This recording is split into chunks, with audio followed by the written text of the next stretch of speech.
అందరికీ నమస్కారం. నా పేరు Rama. I hate my wife 88వ భాగం. రచయిత జె. సుజాత గారు.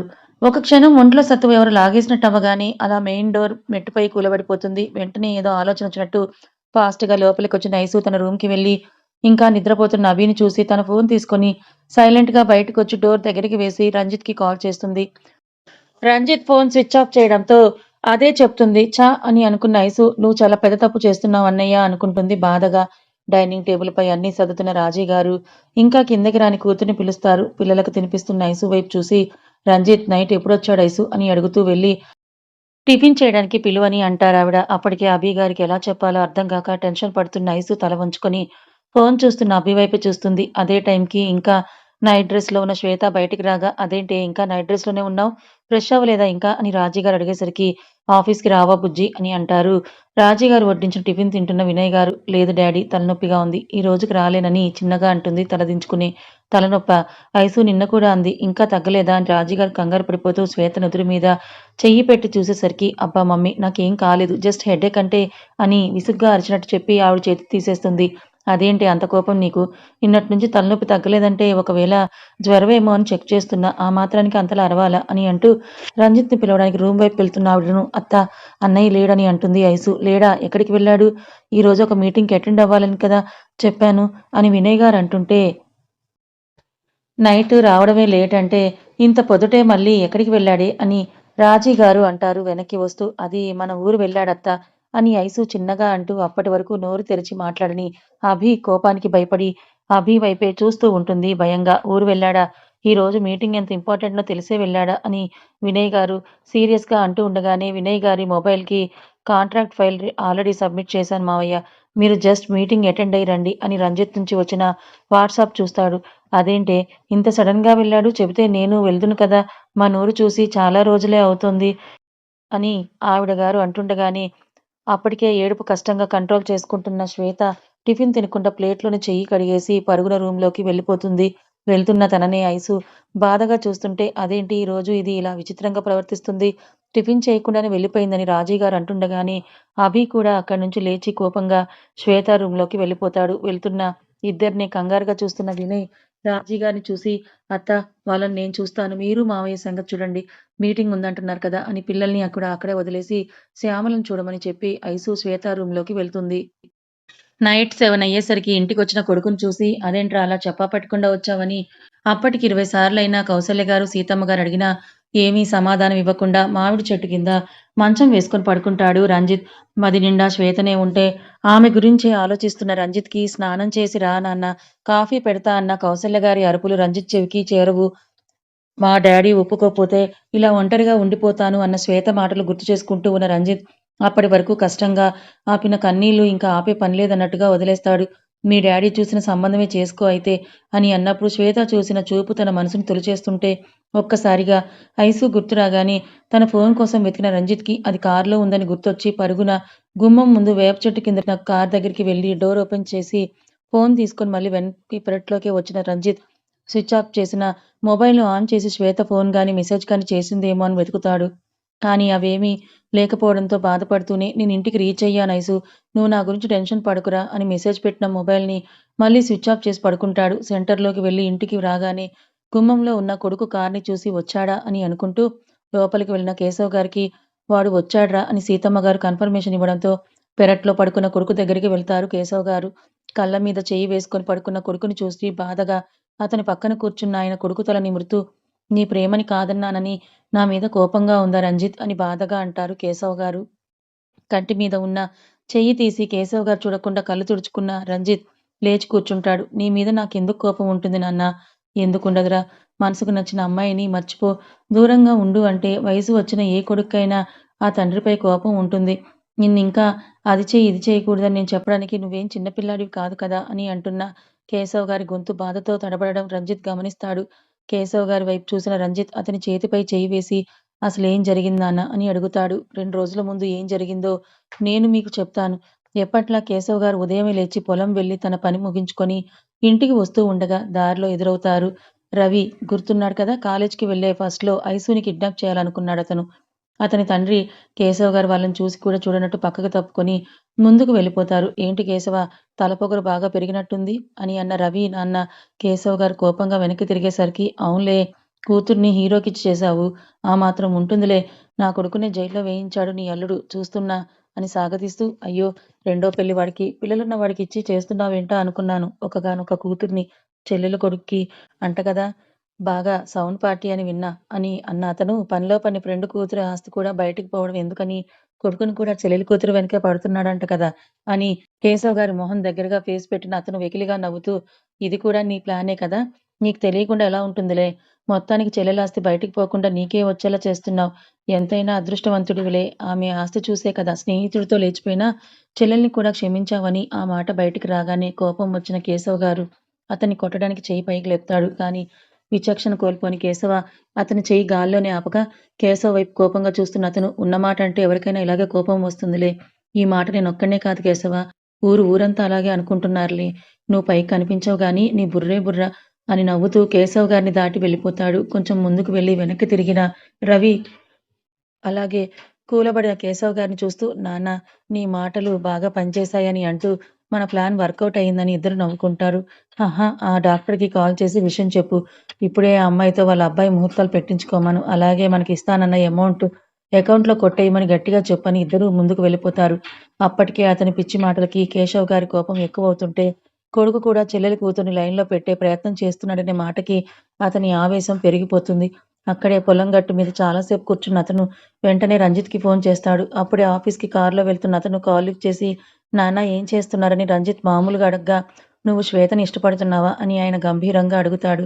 ఆ మాట విన్న రంజిత్ కారు ఒక్కసారిగా బ్రేక్ వేసి పక్కకి ఆపగా, "నాన్న అది" అని నానుస్తున్న కొడుకు మనసు అర్థమైన కేశవ్ గారు, "నువ్వు తనని మర్చిపో రంజిత్" అని కేశవ్ గారు అనేసరికి రంజిత్ ఊపిరి ఒక క్షణం ఆగినట్టవుతుంది. నాన్న అన్న మాట అతని పెదవి దాటదు. "నీకీ నాన్నంటే ఏమాత్రం ప్రేమ, గౌరవం ఉన్నా నువ్వు శ్వేతని మర్చిపో" అని బేస్ వాయిస్‌తో అంటూ, "లేదు, కాదు అంటే మాత్రం ఈ నాన్నని నువ్వు మర్చిపోవాల్సుంటుంది" అని కేశవ్ గారు సీరియస్‌గా అనేసరికి, "నాన్న" అని రంజిత్ పూడుకుపోయిన వాయిస్‌తో పిలవగా, "బాగా ఆలోచించుకో రంజిత్.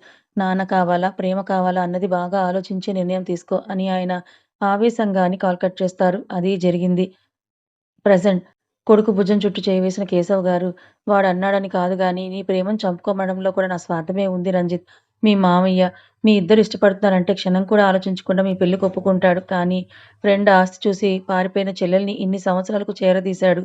ఇప్పుడు ఇద్దరు పిల్లల్ని వాళ్ళకే అని అన్న వీడు అన్న మాట ఎక్కడ అందరూ నిజమని అనుకుంటారో అనే భయంరా నాది" అని బాధగా అన్న ఆయన, "నన్ను క్షమించురా. నా స్వార్థం కోసం నిన్ను బాధపెడుతున్నా" అని కొడుకు చేతులు పట్టుకొని బాధగా అంటూ పైకి లేస్తాడు. అక్కడే ఉండి వాళ్ళ మాటలు విన్న సీతమ్మ గారు, కౌసల్య గారు, "నువ్వు చేసిందేం బాలేదు కేశవ" అని సీతమ్మ గారంటారు. "బాగున్నా, బాగోకపోయినా నా నిర్ణయం ఎవరూ మార్చలేరమ్మా. ఊర్లో నీ కొడుక్కి మంచి వ్యక్తి, చేతనైన సాయం చేసే గుణం, డబ్బంటే ఆశ లేదన్న పేర్లకు బాగా అలవాటు పడ్డాడమ్మా. అలాంటిది ఇప్పుడు చెల్లి ఆస్తికి ప్లాన్ వేసి ఇద్దరు బిడ్డలను వాళ్ళింటికే పంపాడన్న అపవాదు నేను పడలేను. ఆశావాది, స్వార్థపరుడు ఇలాంటి మాటలు విని తట్టుకోలేడమ్మా నీ కొడుకు" అని లోపలికి వెళ్ళిపోతారాయన. రంజిత్ కూడా అక్కడి నుంచి లేచి కోపంగా శ్వేత రూమ్‌లోకి వెళ్ళిపోతాడు. వెళ్తున్న ఇద్దరినే కంగారుగా చూస్తున్న వినయ్, రాజీ గారిని చూసి, "అత్త వాళ్ళని నేను చూస్తాను. మీరు మావయ్య సంగతి చూడండి. మీటింగ్ ఉందంటున్నారు కదా" అని పిల్లల్ని కూడా అక్కడే వదిలి శ్యామలని చూడమని చెప్పి ఐసు శ్వేత రూమ్‌లోకి వెళ్తుంది. ఆ రోజంతా కూడా రంజిత్ సరిగ్గా ఏమీ తినడు. తనని చూసి కౌసల్య గారు బాధపడుతూ అటు భర్త మాటకి ఎదురు చెప్పలేక ఉంటే, కొడుకు ఆలోచనలు నచ్చక, కొడుకు మీద కోపంగా ఉన్న, తన నిర్ణయం ఎలా మార్చాలో అర్థం కాక తన గదిలోనే ఉండిపోతారు. అలా ఒక 4 రోజులు గడిచిపోతాయి. ఉదయం అవ్వగానే ఏదో మొక్కుబడిగా టిఫిన్ తిన్నానని అనిపించి ఇంట్లో ఉంటే తనని అలా చూసి ఇంట్లో వాళ్ళెక్కడ బాధపడతారో అని ఫ్రెండ్స్ దగ్గరికి వెళ్తున్నా అని బయటకు వెళ్ళిపోతాడు రంజిత్. అనుక్షణం శ్వేతనే కళ్ళ ముందు కనిపిస్తుంటే, మరోపక్క తండ్రి మాట చెవుల్లో మారుమోగుతుంటే, ఏం చెయ్యాలో తోచక పిచ్చెక్కిపోతుంటే, ఒక క్షణం ఎదురుగా ఉన్న బీర్ షాప్‌లోకి వెళ్ళాలని రంజిత్‌కి మనసు కనిపిస్తుంది. ఒక అడుగు అటువైపు వెయ్యగానే, మరుక్షణం ఐసు మైండ్‌లోకి రాగానే, వద్దని తన మనసుకు ధైర్యం చెప్పుకుంటూ బలహీనపడిన తన మనసు ఎక్కడ చెడు సావాసాలకు అలవాటు పడుతుందో అని అటువైపుగా తనని లాగుతుందో అనే భయంతో ఒక 4 రోజులుగా తన మనసుకు సర్ది చెప్పుకుంటూ ఉంటాడు. అక్కడి నుంచి నడుచుకుంటూ వెళ్లి ఊరి పొలిమేరలో ఉన్న చెరువు గట్టు దగ్గర కూర్చుంటాడు రంజిత్. అక్కడ ఉన్న రాళ్ళను పోగేసి ఒక్కొక్కటి నీళ్ళలోకి విసురుతూ, పనికిమాలిన వాడి మాటకి పంతం పట్టుకొని కూర్చున్న నాన్న మాట వినాలా? లేదంటే తనని ప్రాణంగా ప్రేమించి తన కోసం పెళ్ళన్న మాటకి కూడా దూరంగా ఉన్న శ్వేతని వదులుకోవాలో అర్థం కాకుండా అలాగే చాలా సేపు అక్కడే ఉండిపోతాడు. అప్పుడే తన భుజంపై ఒక చేయి పడుతుంది. ఆలోచనలతో కొట్టుమిట్టాడుతున్న రంజిత్ తుల్లిపడి ఒక్కసారిగా వెనక్కి తిరిగేసరికి "ఇక్కడేం చేస్తున్నావురా" అని అంటూ తన పక్కనే కూర్చుంటాడు శివ. శివను అక్కడ చూడగానే ఆశ్చర్యపోయిన రంజిత్ "నువ్వేంట్రా ఇక్కడ? ఎప్పుడొచ్చావని" అడుగుతాడు. "నేనెప్పుడో వచ్చానులే గానీ మొబైల్ ఏదిరా నీది? ఎందుకది స్విచ్ ఆఫ్ వస్తోంది? నాకు తెలిసి మీ ఊర్లో సిగ్నల్ ఉంటుంది కదా" అని సీరియస్‌గా అడుగుతాడు శివ. "ఫోన్ ఇంట్లో ఉంది. గుడ్లు పెడుతోందా?" "అలా ఏం కాదురా! ఎందుకో ఫోన్‌కి దూరంగా ఉండాలని అనిపించింది. అందుకే ఇంట్లో పడేశా. నువ్వలా చేయడం ఎంత రాంగ్ అనేది నీకెప్పుడు అర్థమవుతుందిరా? ఏమంటున్నావు? సరే అది వదిలేయ్. ఇక్కడికెందుకు వచ్చేశావు? ఆఫీస్ ఎంత మీ మేనమామదైనా సరే, అసలాయనకి ఇన్ఫార్మ్ చేయకుండా అలా ఎలా వచ్చేశావురా? నేను మెయిల్‌లో లీవ్‌కి అప్లై చేశానురా. విసిగించకు." "విసిగిస్తున్నానా? పోనీ ఎవరికీ చెప్పకుండా అలా సడెన్‌గా ఇక్కడికి ఎందుకొచ్చావు? కనీసం ఫోన్ అలా స్విచ్ ఆఫ్ అయినా చేయకుండా ఉండాల్సింది కదా! ఐసు నీ కోసం ఎన్ని సార్లు కాల్ చేసిందో తెలుసా? ఎప్పుడు నీ గురించే కానీ, నిన్నిష్టపడే వారి కోసం అసలు ఆలోచించవా? ఐసుకి నేను చెప్పే వచ్చానురా. ఇంక నా కోసం ఫోనెందుకు చేస్తుంది? చెయ్యదు అంటావా?" అని కోపంగా ఎర్రటి కళ్ళతో చూస్తున్న శివ, ఐసు అక్కడ నలిగిపోతోంది. తెలుసా? సరే శ్వేత విషయమేంటి? తన గురించైనా నాకు చెప్తావా? తనకేంటి? తనకి వాళ్ళ డ్యాడీ ఉన్నాడని ఫేస్ అటూ ఇటూ తిప్పుతూ అంటాడు. వాళ్ళ డ్యాడీ, అన్నయ్య అందరూ ఉన్నారు. కానీ ప్రేమించిన వాడు శివ. ప్లీజ్ నన్ను విసిగించకు. విసిగిస్తున్నానా? అని పైకి లేచిన శివ, నువ్వలా శ్వేతని అన్ని మాటలనేసి, నీ చావేదో నువ్వు చావు అన్నావు కదా! వదిలేసి వచ్చావు కదా! తను అదే పని చేసింది. అని శివ కోపంగా అరుస్తాడు. అంతే అప్పటి వరకు శివ దగ్గర తను వీక్ అవ్వకూడదు అని అనుకుని మొండిగా ఉన్న రంజిత్ ఆ మాట వినగానే స్పీడ్‌గా పైకి లేస్తాడు. కళ్ళు పెద్దవి చేసి శివ వైపు చూస్తూ "దానికి ఏమైందిరా? నువ్వేమంటున్నావు? అరె! సరిగ్గా అర్థమయ్యేలా చెప్పురా" అని శివ కాలర్ పట్టుకుంటాడు రంజిత్. శివ ఫేస్‌లో కార్నర్ స్మైల్ ఇచ్చి ఇలా వచ్చి అలా మాయమైపోతుంది. ఏం చెప్పాలని విసుగ్గా రంజిత్ చేతిలో ఉన్న తన కాలర్‌ని విడిపించుకుంటూ తనని వద్దు అని వదిలేసావు కదా! ఇంక తన గురించి నీకెందుకు? శివ ప్లీజ్ ఇప్పుడు నాతో గేమ్స్ ఆడే టైం కాదు. దానికి ఏమీ కాలేదు కదా! సరిగ్గా చెప్పరా? అది బాగానే ఉంది కదా! అని తడిచేరిన కళ్ళతో గట్టిగా అరుస్తాడు. అయినా శివ నుంచి ఎలాంటి రెస్పాన్స్ లేని రంజిత్ ఏదో గుర్తుకొచ్చినట్టుగా "శివ నీ ఫోన్ ఏది?" అని అతని కాలర్ వదిలి ప్యాకెట్స్ చెక్ చేస్తూ అడుగుతాడు. వణుకుతున్న చేతులతో శ్వేతకి ఏదైనా అయ్యిందేమో అనే ఆలోచనే తను తట్టుకోలేకపోతున్నాడు. తనకి తెలుసు తను చాలా ధైర్యవంతురాలు అని, ఎలాంటి పిచ్చి పని చెయ్యదు అని. కానీ తనకేదైనా కావాలంటే వాళ్ళతో ఫైటింగ్ చేసి, కొట్టి అయినా తను కావాలనుకున్నది సాధిస్తుంది అని. కానీ మనసులో ఏదో తెలియని భయం, ఏవో నెగెటివ్ థాట్స్ వస్తున్నాయి. వాళ్ళ మమ్మీ, డ్యాడీ గురించి అలా నెగెటివ్‌గా మాట్లాడితే తనని అసహ్యించుకుంటుందనుకున్నాడు. తన మీద పంతం కొద్దైనా ఆ ఆనంద్‌ను పెళ్లి చేసుకుంటుందని ఎక్స్‌పెక్ట్ చేశాడు. నా ఫోన్ కూడా రెస్ట్ తీసుకుంటోందని ఇంటి దగ్గర కార్‌లో వదిలేశా అని రెక్లెస్‌గా ఆన్సర్ ఇస్తాడు శివ. శ్వేతపై ఇంత ప్రేమ పెట్టుకొని అలా ఎలా తనని ఒంటరిగా వదిలేస్తావురా? తన గురించి ఆలోచించవా? నువ్వు లేకుండా తను ఉందా అని మనసులో అనుకుంటాడు శివ. అక్కడ ఒక్క సెకను కూడా ఉండలేని రంజిత్ కోపంగా శివ వైపు చూస్తూ ఇంటికి పరుగు పెడతాడు. తన ఫోన్ కోసం ఎంత ఫాస్ట్‌గా అంటే నడిస్తే ఒక పావుగంట ఉండే దూరాన్ని 5 నిమిషాల్లో చేరుకుంటాడు. దానికేం కాకూడదు, ఏమీ కాకూడదు అని మనసులో అనుకుంటూనే పరుగున ఇంటికి వచ్చిన రంజిత్ హాల్‌లో ఉన్న ఎవరిని కూడా చూడకుండా తన రూమ్‌కి వెళ్ళిపోతాడు. తన ఫోన్ కోసం వెతకడం మొదలుపెడతాడు. నిజానికి తను పెట్టిన ప్లేస్ తనకి గుర్తే కానీ ఇప్పుడు తన మైండ్‌లో శ్వేత తప్ప ఇంకా ఏ ఆలోచన లేదు. అందుకే తన మైండ్‌నే కాదు కళ్ళు కూడా పనిచేయడం లేదు. తన ఫోన్ బెడ్ పక్కనే టేబుల్ పైనే ఉన్నా కూడా తనకి అది కనిపించక ఇల్లంతా చిందరవందర చేస్తాడు. తనకి అంతకంతకు కోపం ఎక్కువైపోతుంటుంది. తన మీద తనకే అసహ్యం పెరిగిపోతుంది. తను చేసిన పనికి అలా ఉన్న తన భుజం మీద నుంచి ఎవరో ఫోన్ కళ్ళ ముందు పెట్టగానే ఫోన్ చూసిన ఆనందంలో ఆ ఫోన్ ఇచ్చిన హ్యాండ్ ఎవరిదో కూడా చూడకుండా వాళ్ళ చేతి నుంచి ఫోన్ లాక్కున్న రంజిత్ ఫాస్ట్‌గా శ్వేత నంబర్‌కి డయల్ చేసి చెవి దగ్గర పెట్టుకుంటాడు స్విచ్ ఆఫ్. ఛ! ఇంతకింతకు తన ఫ్రస్ట్రేషన్ పెరిగిపోతుంటుంది. మళ్ళీ ఒకసారి శ్వేతకు కాల్ చేస్తాడు. అదివే స్విచ్ ఆఫ్ అని చెప్తుంది. ఆ! అని గట్టిగా అరిచిన రంజిత్ ఈసారి ఐసుకి కాల్ చేస్తాడు. పిచ్చోడు. తన ఫోన్ నుంచి తనకే కాల్ చేస్తే ఏమని వస్తుంది? ఎంగేజ్ టోన్ తప్ప ఈ ఐసు ఇప్పుడు ఎవరితో ఫోన్ మాట్లాడుతుంది? అబ్బా! అని విసుక్కుంటూ ఇంక తప్పక అభికి కాల్ చేస్తాడు. రింగ్ అవుతుంది కానీ లిఫ్ట్ చేయడం లేదు. మళ్ళీ చేస్తాడు. ఫోన్‌లో కాకుండా తన చెవులకు డైరెక్ట్‌గానే రింగ్ టోన్ వినిపిస్తుంది. అయినా మన రంజు బాబుకి వినిపిస్తే కదా! ఇంక సహనం కోల్పోయిన రంజిత్ ఇక లాభం లేదనుకుని కార్ కీస్, ఫోన్ తీసుకొని బయటికి వస్తాడు. అమ్మా! నేను హైదరాబాద్ వెళ్తున్నా అని అసలు పక్కకు కూడా చూడకుండా వెనక్కి తిరగకుండా చెప్పి, అక్కడ ఎవరు ఉన్నారో కూడా చూడకుండా ముందుకి వెళ్తున్న రంజిత్ ఒక్కసారిగా ఆగి ఏదో అనుమానం వచ్చినట్టుగా వెనక్కి తిరుగుతాడు. సోఫాలో వినయ్ గారు, అభి, రాజీ, ఐసు పిల్లలతో సహా అందరూ ఉంటారు. విమల్ గారి ఫ్యామిలీతో సహా శ్వేత తప్ప నుంచున్న చోటు నుంచే అక్కడ ఉన్న ప్రతి ఒక్కరిని చూస్తాడు. ఒక్కసారిగా రంజిత్ ఫేస్‌లో టెన్షన్ పోయినట్టయి అక్కడ కనిపించని శ్వేత కోసం మొత్తం ఇల్లంతా కూడా వెతకడం స్టార్ట్ చేస్తాడు. కానీ నో యూజ్. ఇల్లంతా వెతికిన శ్వేత ఎక్కడ రంజిత్‌కి కనిపించదు. అప్పుడు గుర్తుకొస్తుంది రంజిత్ వాళ్ళందరి ఫేస్‌లు డల్‌గా, బాధగా ఉండడం. చిన్నగా హాల్‌లోకి వచ్చిన రంజిత్ అందరినీ ఒకసారి చూసి ఐసు అని పిలుస్తాడు. రంజిత్ పిలవగానే తన వైపు ఒకసారి చూసిన ఐసు కోపంగా పిల్లల్ని తీసుకొని తన రూమ్‌కి వెళ్ళిపోతుంది.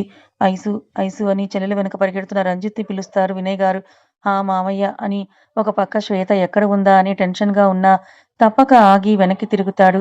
నాకు చెప్పకుండా ఆఫీస్‌కి లీవ్ కావాలని, నన్ను ఇన్ఫార్మ్ చేయకుండా అలా ఎలా వచ్చేశావని కూర్చున్న వినయ్ గారు లేచి గంభీరంగా అడుగుతాడు.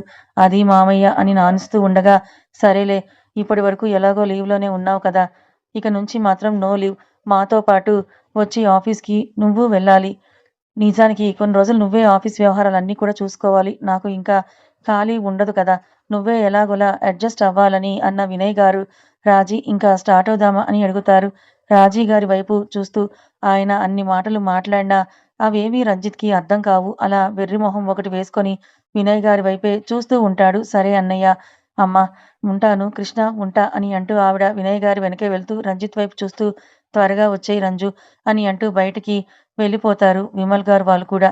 అభి మాత్రం అక్కడే ఉంటాడు. రంజిత్ వైపు అసలు చూడకుండా సైలెంట్‌గా ఫోన్ చూసుకుంటూ ఉంటాడు. తనకి అదంతా అయోమయంగా అనిపిస్తూ ఉంటే తండ్రి వైపు చూస్తాడు. కేశవ్ గారు ఏదో డీప్‌గా ఆలోచిస్తూ ఉన్నా అతని ఫేస్‌లో ఎందుకో బాధపడుతున్నట్లుగా అనిపించింది. ఇంకా అక్కడ ఒక క్షణం కూడా ఉండకుండా శ్వేత ఎక్కడ? అసలిక్కడ ఏం జరిగింది? నేను లేని ఈ టైంలో అందరి మొహాలు ఎందుకు అలా దిగాలుగా ఉన్నాయి అని ఆలోచిస్తూనే ఐసు రూమ్‌కి వెళ్ళిన రంజిత్ బెడ్‌పై కూర్చున్న ఐసు ముందుకు వెళ్తాడు. కథ ఇంకా ఉంది. ఈ కథ మీకెలా అనిపించింది? నచ్చిందా? నచ్చితే లైక్ చేయండి. మరికొంతమందికి షేర్ చేయండి. ఇలాంటి మరిన్ని మంచి కథల కోసం మన ఛానల్‌ని సబ్స్క్రైబ్ చేసుకోండి. Thank you so much.